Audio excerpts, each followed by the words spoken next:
Les femmes sont chanceuses. Elles possèdent le seul organe du corps humain qui sert uniquement au plaisir, le clitoris. Le petit bout qu'on peut voir est en fait le gland du clitoris. Comme un iceberg, sa plus grande partie est cachée à l'intérieur du corps. 2 racines de 10 cm s'étendent de chaque côté. Ce serait grâce à elles que des femmes ont un orgasme vaginal. Le clitoris est comme un petit pénis.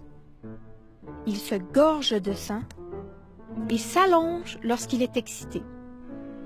Mais il est encore plus chatouilleux que le pénis.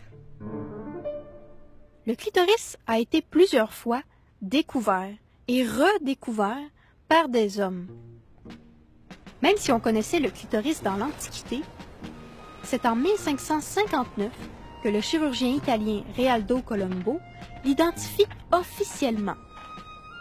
2 ans plus tard, un autre homme prétend plutôt que c'est lui qui l'a découvert.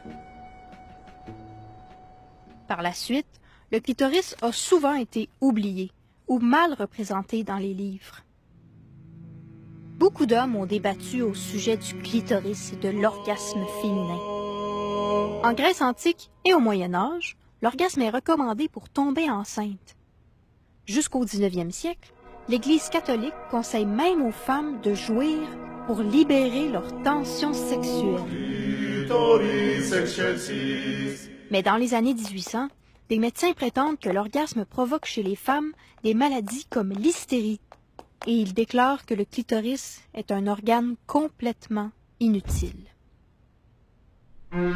Puis Sigmund Freud, l'ennemi numéro 1 du clitoris, invente le concept de l'orgasme vaginal, et il décrète qu'une femme mature doit trouver son plaisir seulement dans la pénétration.